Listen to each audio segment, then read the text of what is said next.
Okay, hello everyone. Thank you for attending this webinar with Samuel Abban. My name is Pat Bono, president of New York Bee Wellness, which is an independent educational grassroots charitable 501c3 non-membership organization. Its mission is to educate small-scale, sideliner, and beginning beekeepers. We do have a YouTube site with past in-person and online presentations. New York Bee Wellness also sends out newsletters several times a year, and we conduct statewide surveys twice a year for non-migratory beekeepers in New York State. Okay, welcome, Samuel. Glad to have you present this evening. Thank you. Yes, thank you, Pat, for inviting me to your club, and I appreciate the invitation. Um, so again, my name is Samuel Abban, and I run the Bee Disease Diagnostics Lab. I'm sure probably if we have beekeepers or inspectors in the forum, I'm sure you probably have heard or seen my name in one of the reports sent to you back when you submit samples to the lab.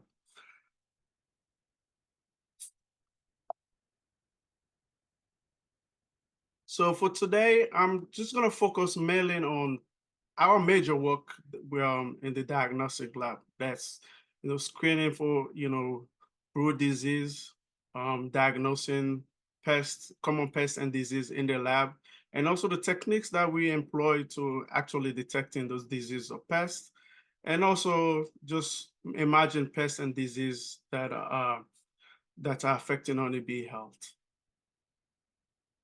So over the years, we have gathered a huge data set of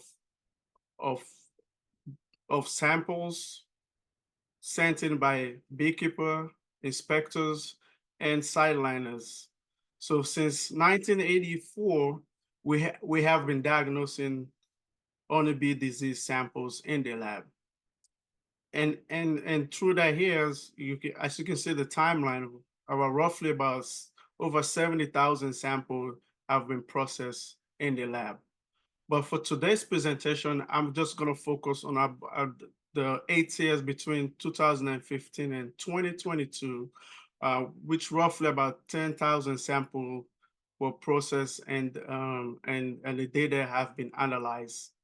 Over this span, we haven't do any analysis of the results in the diagnostics that we have gathered throughout the years, looking at common pests and disease that affect honeybees. So we're moving forward now to try to look in and diving into this data and to see what are the challenges bees are facing throughout the years, if anything has changed, or how prevalent are these diseases and pests throughout these years. So as you all know, mainly brood disease is a major factor that affects honeybee health. And over these years, we have diagnosed mainly American Sacbrood as the main culprit for brood disease in colonies, followed by European Sacbrood, Chalkbrood, and to a lesser extent, Sacbrood disease. So when you submit samples to the lab for diagnosis, um, the most important thing is to actually do a visual analysis of the sample, just as you would do any beekeeper or inspectors opening a hive and inspecting the frame and looking at cells and see if there's any disease or pests that are present in the hive. So the main focus is trying to identify, is looking at symptoms for in terms of brood disease, brood symptoms, whether it could be EFB, AFB, or any other symptoms that we can identify. And then if we identify a cell with a disease brood, then we use a coding swab to select that cell and transfer the sample of brood to a slide cover. So this process is just to heat fix the brood disease sample onto the slide, and thereafter, where our main work is done using the microscope. So whether it's EFB or AFB symptom that is identified on a frame, the process is the same, and we employ the same techniques to identify if it's AFB or EFB that is present. And mainly, we're looking at the morphology of the pathogen. Whatever is in terms of AFB, we're looking at the spore formation, at the uniform, at the shape oval, and most important characteristic is it doing Brownian movement. In terms of European firebrood, we're looking also at the cells cluster. Are they lancet shape? Are they in chains, single pair, or are they clusters together? So we put all this information together to reach a final diagnosis. And as you can see on the screen, we have American firebrood, which is the main culprit is Penibacillus alveus. And so we're looking at the spores. So that's what you see on your right will be what you will see under the microscope. And on your left will be where a visual analysis looking at symptoms on the comb. Is it having a scale that is in ropiness in those cells? They looking, is that a smell that is emanating from the comb? And so we put all this together to reach the final diagnosis. Just as we're doing AFB, also European firebrood, we also looking at the comb, looking for the symptoms, and there on your right should be what we will see under the microscope. And we're looking at those cells, identifying those cells. I mean, there's other bacteria that will be present, but mainly we focus on the morphology of the cells, and they typically clusters or in single pairs. But as you can see, there's other microbes that will be present also. And so we're trying to distinguish those from the actual culprit, which is Melissococcus plutonia cells. Again, we also use another tools in our toolbox, which is the ELISA kit. And I'm sure many of you are familiar with this kit. We employ it mainly for EFB, but it's also effective for actually diagnosing American firebrood as well. Now, we have put together, like I said earlier, looking at this data and also trying to make sense of the data that we have been collecting in terms of brood disease, pests, and other pathogens that we have analyzed in the lab. And also Dr. Aburaki paper has been accepted in the epidemiology just on Monday. And so this data will be published in that journal. So you can see here just the distribution of samples for the last 8 years between 2015 to 2022. And you can see most of the sample are clustered in the Northeast area. And New York State is a big contributor of samples submitted to the lab. Also, we were looking at the presence or prevalence of brood disease, and we're looking at Penibacillus lava, which are American firebrood. And we can say it's more prevalent in New York State. It's much higher than Melissococcus plutonia, which is a causative organism for European firebrood. Again, when we're looking at nationwide distribution of brood disease across the states, and we can see European firebrood is much higher, and it's twice as much as AFB. But in terms of the virulence, in terms of the destruction, AFB is more virulent, it's more contagious, and it kills more colony than will be European firebrood. Now, how we go about testing for sensitivity of antibiotics that are actually widely used in colonies to treat for AFB or EFB to deter other colonies from actually acquiring the disease. And so we only test for American Firebird, not for European Firebird at this time. But hopefully in the future we start connecting antibiotic testing for European Firebird as well. And so the main antibiotics that we test against is the oxytetracycline or the Tylenol. And so mainly what we do after we actually identify the spores under the microscope and give a positive diagnosis as to if it's AFB or EFB. So it's, in this case, the AFB, we'll make a spore suspension of the remaining samples. And then we will just heat shock and just to get just to kill off any surface bacteria that may have been present in the sample.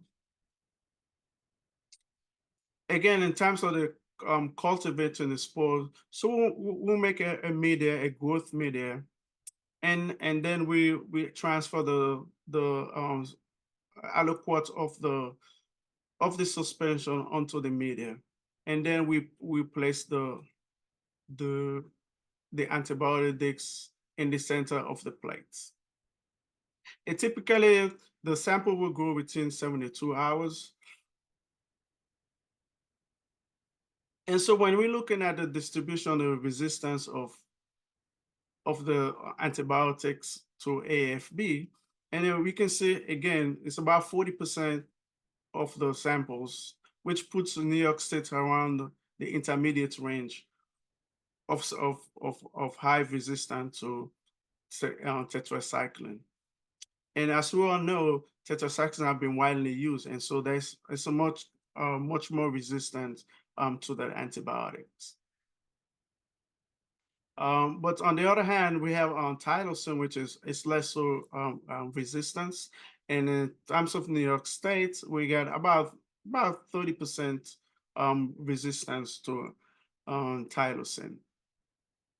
And when we're looking at the overall resistance, we see about New York State probably a little bit higher in terms of tetracycline, but less so in Tylosin. So what are the controls that are available? As we all know, the most important remedy is just to get rid of the hive when there is contamination of American Firebird in the colony. But also the sterilization available, which more expensive. I don't think many beekeepers will actually utilize that service.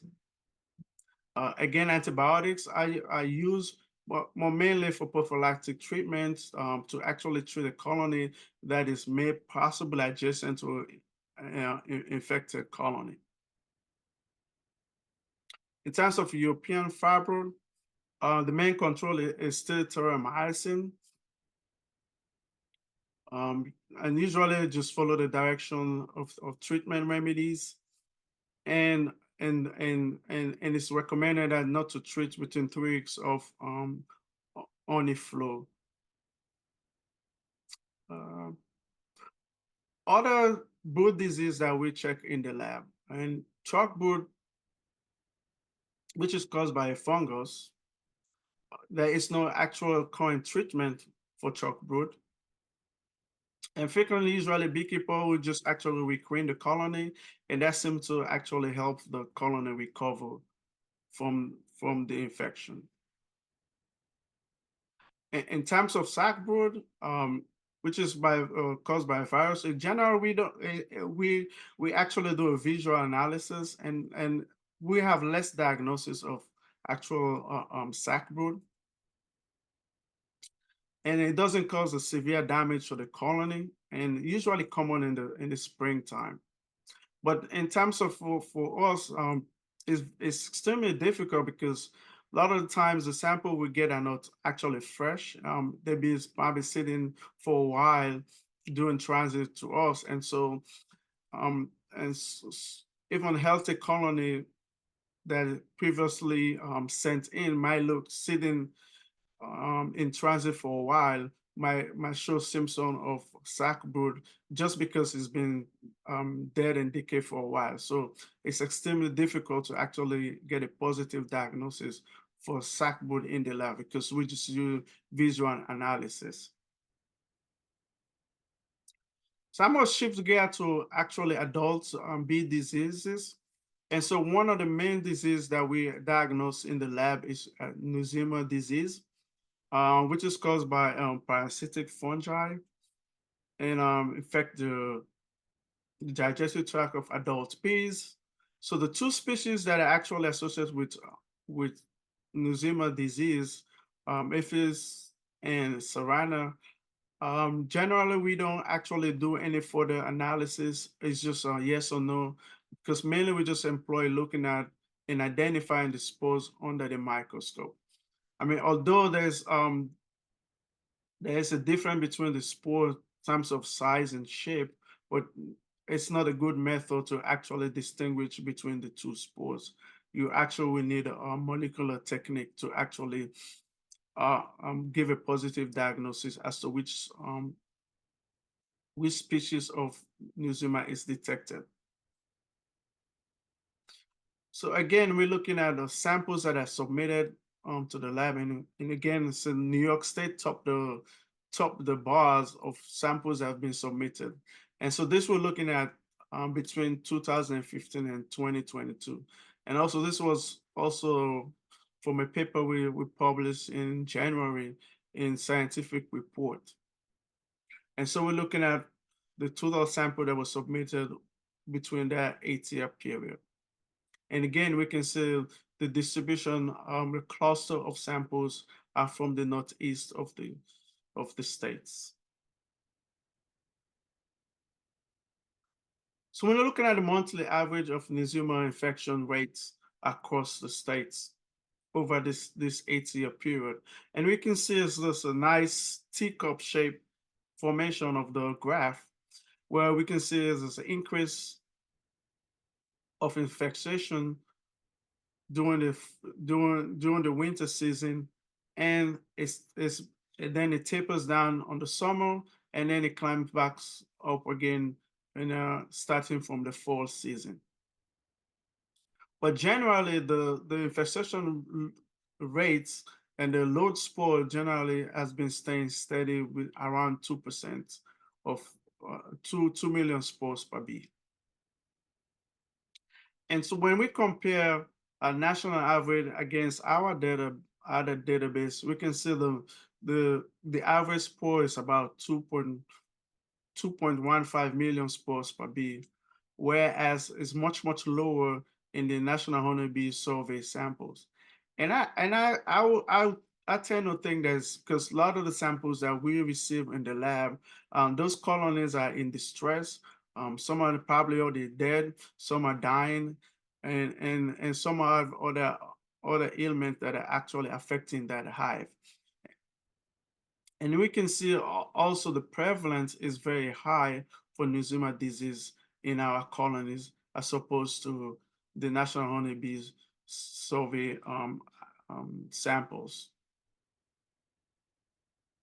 In terms of Varroa mite and tracheal mite, so again, we already know that Varroa mite give very hard havoc in honeybee colonies and is extremely difficult to control in colonies. And it also activates and transmits viruses. So it's very challenging for beekeepers to control Varroa mite in their colony. Honeybee tracheal mite also was a problem, but now we seem to see less and less of tracheal mite in colonies. And for us, we have actually stopped routine testing for tracheal mite in the lab. But mainly also we have some of the chemicals that we use to treat Varroa mites also is acting on tracheal mites. So I tend to think that also have impacted the prevalence of tracheal mite in hives lately.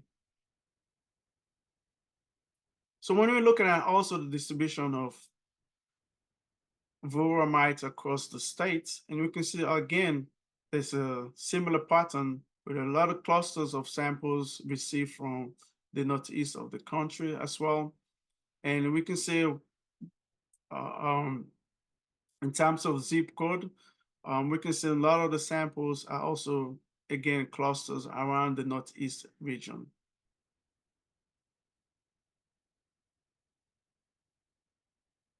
And we can see also here, we have total samples that was analyzed. And again, New York State's is, and this graph is about the third highest submitter of samples to the lab that was diagnosed, that was submitted for analysis for Varroa mite sampling.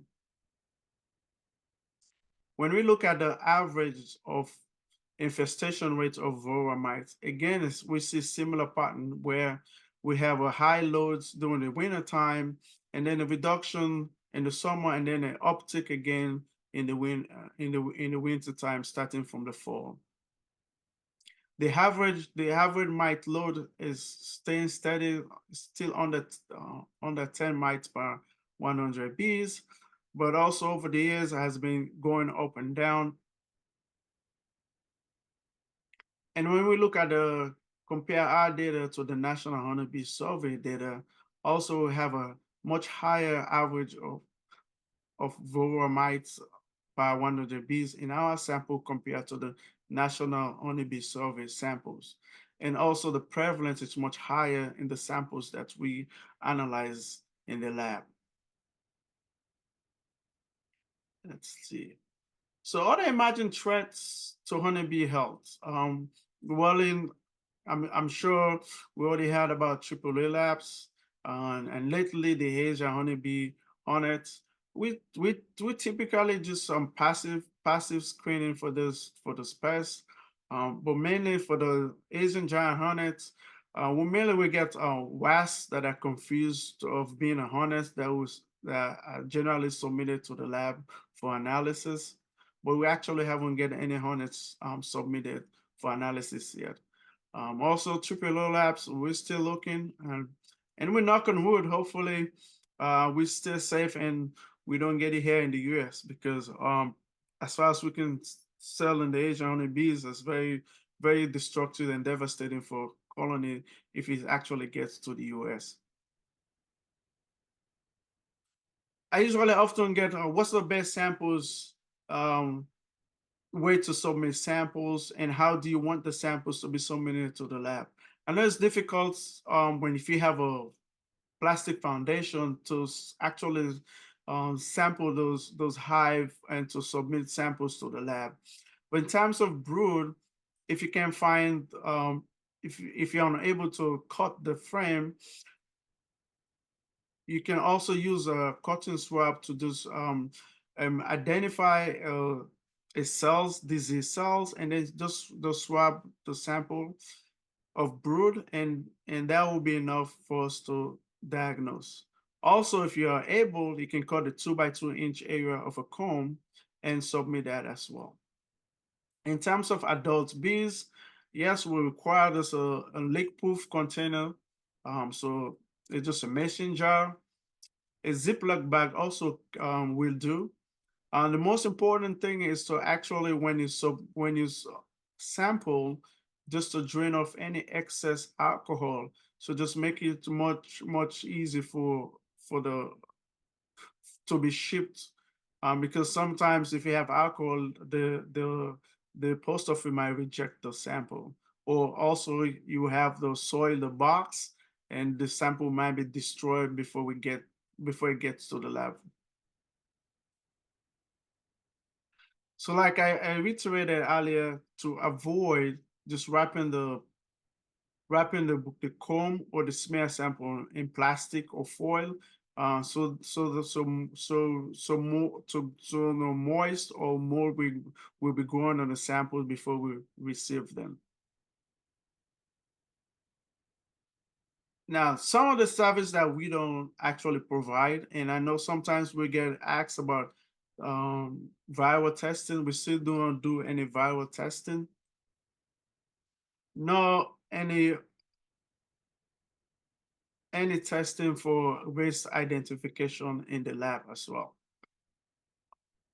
And also the Tucson lab that was doing it earlier has also stopped doing it because the technique is out of date. And so there's more technique, maybe using molecular tools to actually detect race of honeybees. So in terms of submitting my samples to the lab, so here is my actual information to reach me, or actually to mail in samples. Now, we over the years, like I explained earlier, was just looking at samples, just diagnose, and then analyze and send in reports. And so now we're trying to build a core team, so led by our research leader, Dr. Judith Chang. Also, recently added Dr. Aburaki and myself, and we're trying to form a core team to just actually improve the services that we provide for beekeepers and inspectors. And so one way we're trying to achieve that is actually examination of information, looking at the data and do some data analysis, and also a little bit of epidemiological tools to actually understand the prevalence and incidence of diseases and pests in honeybees hive.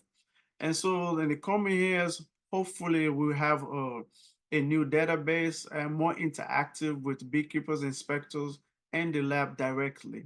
And so we're working on those processes to improve service and efficiency in the lab. So some of the people that have worked in the lab, and I just want to thank you for your attention today. And I will stop at this point and open for any questions you may have. All right, well, thank you very much. Samuel, can you access the Q&A? Um, Let me see here. No, I'm not able to access this at the moment. Let's see. Uh, no, I'm not able to see on my end. Okay, so then we'll start out with one question. One person asked, what is Brownian movement? Okay, so it's a molecular movement, just as a so the spores will looks like it's moving, like something is moving it, but it's actually a molecular movement, and that's a signature movement for the spores, AFB spores typically. And so one of the telltale sign of the to identify AFB in terms of our work in the lab, looking at the spores under the microscope. Okay, oh, you send test results submitted back to the beekeepers, but do Yeah. you publish those test findings into publications that can be accessed or obtained by state or geographic region? Thank you. Um, yeah, that's a good question, Pat. So what we do is any state with extension services, we send a result back to the beekeeper and to the extension head for that state. Also, we do, as you can see, some of the publication are from data in samples that were submitted to the lab. So we're going to start doing that more often in terms of making a general report, or actually annual reports. We're going to start working on that as well. Okay, can you comment on the accuracy of the AFB or EFB Vita kits that could be purchased by Mhm. beekeepers? Also, can you suggest tips on properly using them? And Yeah. have you ever tested them in your lab for accuracy? Thank you. Yes. So I would take the last one first. We actually, I was involved with Megan from Michigan State. We actually test the accuracy of of those test kits, and they're very accurate. And so, in my experience, you don't even need the whole brood to actually test the to actually use the test kit, even though it's recommended. But we found that even a you know a small amount of brood sample can also yield a positive test or double line on the test kit. So yes, they're very sensitive and accurate to use. It is said that AFB can last for 50 years on woodenware and in frames and comb. Over Mhm. that time, do the spores degrade like and become weaker? What activates the spores when the equipment is used again? Uh, so in terms of longevity, yes. So unless you actually kill in terms of radiation or high heat and pressure, they stay viable in woodware and in a comb. And so it's very extremely difficult to actually destroy the spores.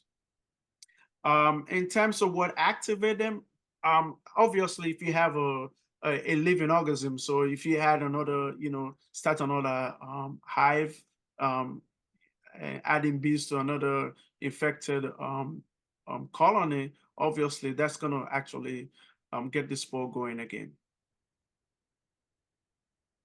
Are you involved in any field testing with the new Dayland AFB vaccine regarding its use and efficacy? Any Mhm. other comments? Okay. And EFB vaccine would be a much needed and better vaccine. Thank you. Yeah, we still in terms of my involvement, is very small or in the lab. We provide some technical help, and also we provide some samples as a positive control for the for their work. And we're still hopeful that it will be fruitful, and we're able to get some kind of vaccine that will be helpful for beekeepers. Okay, you mentioned that AFB and also Nosema are most prevalent in New York. Do you know why? Mm. So that I don't know for certain why is it prevalent just in New York State. But I know there's a lot of bee activity in New York State, so it will not be unexpected to find disease, common pest and disease in those areas because there's a lot of activity um, in terms of beekeeping in the state. And so those are the areas that you will see a lot of disease or pest activity as well. Hey, the word on the street is that the prevalence of AFB has declined over the years. Is this even true? And if so, why? And the short answer will be just the introduction of antibiotics, and just also management of colonies also that helps to reduce the prevalence of AFB over the years. Yes. How do you dispose of samples sent to the bee lab? Is there any chance to disseminate diseases to the local bees? No. So everything is controlled in the lab, and we do just we send it to a biohazard facility. But we first actually will actually sterilize the samples before sending it for biohazard pickup. Hey, at the ABF meeting this year, Vida told the beekeeper that the test kits will no longer be sold in the USA. Have you heard this too? Yes, and we also were looking to get. I'm sure if you have any one of you know where we can purchase some of the kits, I would happy to know where because we're also having difficulty in purchasing some of those kits. Can you test dried up black's larvae sunken in the bottom of the cells after a winter? Yes, we can test any of the as long as the brood present. It really doesn't matter as long as it's in good shape, which means it's not actually molds or any other treatment have been performed. We should be able to test the samples. Okay, what is the spore threshold for AFB and EFB to trigger disease? In terms of AFBs, less than about 100 spores can trigger a disease in a hive.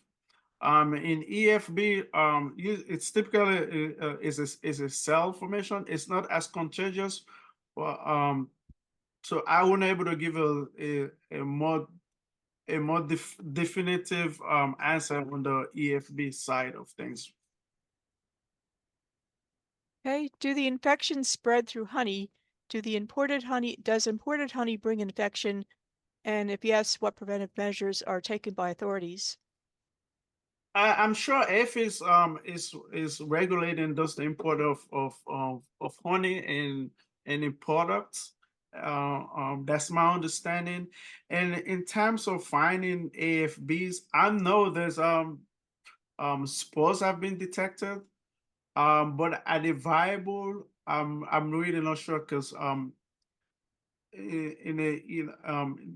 the just the honey itself in general have antimicrobial property, and so just finding spores may not necessarily mean that the spores is actually viable. Okay, and do you have a breakdown of the percentage of samples that came from commercial versus smaller scale beekeepers? That we don't know because mainly the samples will be mainly coming from actually is from the state inspectors and beekeepers, individuals are sending samples.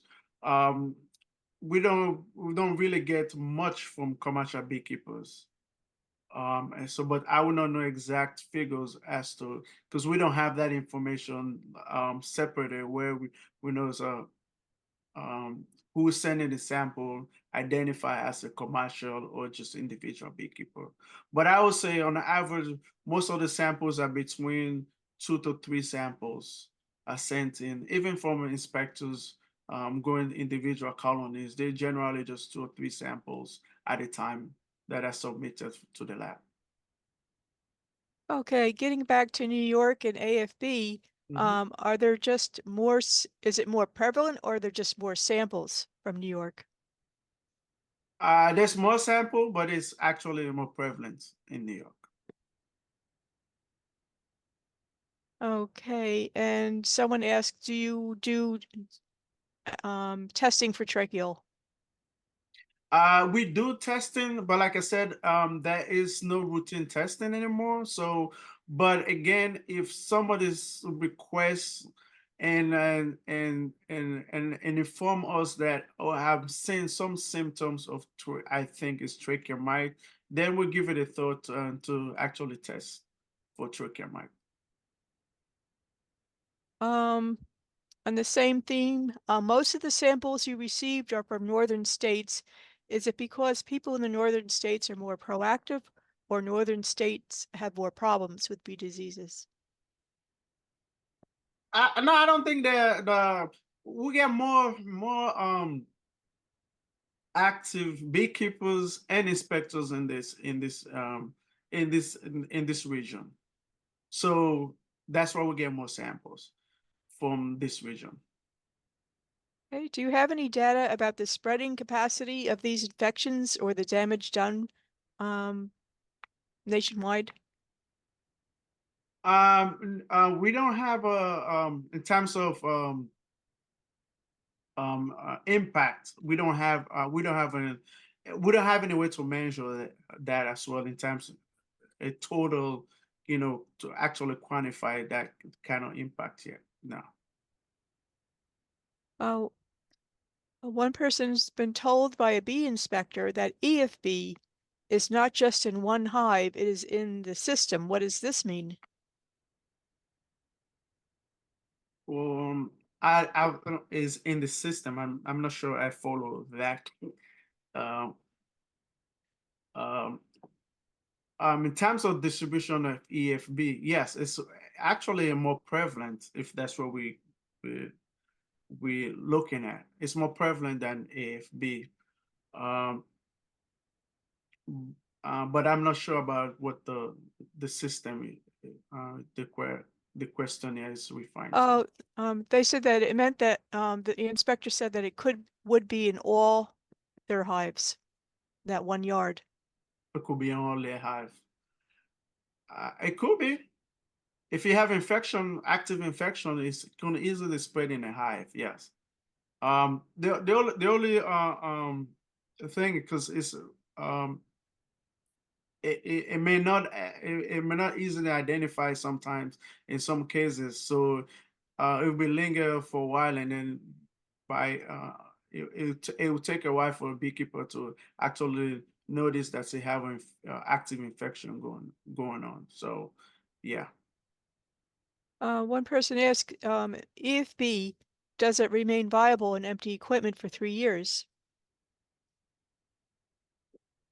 You talk in terms of EFB, it's not as contagious. So the length of time it will be actually stay viable, I'm not sure about that. But I don't think it's actually will stay viable outside of the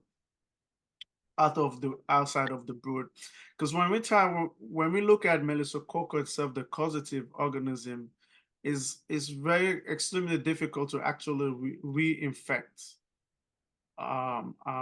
Just taking the spores and then actually to reinfect a colony is very extremely difficult, unlike um AFB spore, which is a spore forming bacteria. Okay, and could you please put on the screen your contact information again? uh See if I can navigate that. Sure. Here we go. Let me see. Okay, are you able to see? Yes. Okay. Okay, last question. Have you, oh, there's another question. Do the spread of infections, is it more to migration? I wouldn't able to actually pinpoint and say it's on just on migration, but I know obviously there's a lot of migration going on between states. But I would say in terms of just um, um, um, broadly speaking, because since we inspectors are actually vigilant in inspecting and actually making sure that disease doesn't spread to state lines, so I think it will be much difficult to just to attribute the spread, um, um, attribute that to migration, or probably just mainly just due to management just within the states. Okay, and looking towards the future, have you ever thought of conducting your own Zoom sessions to explain and have a Q&A with beekeepers on lab services, research, and findings? Uh, Not starting a YouTube channel, but I mean, I'm always willing to get into this program, like such as this one. And so, if I get invited to any of those short occasion, yeah, I'm happy to actually present. Uh, but it will be extremely difficult for me to actually do it as a federal employee to do do a YouTube Q&A. The paperwork will for that will be long enough that I probably just discourage any invitation for that. So Okay, and last comment, thank you, Sam, for all your yeah. hard work. Yeah. Well, thank you. I'm happy to be here and help the big community. All right, well, thank you very much. Very You're informative. welcome. All right, take care.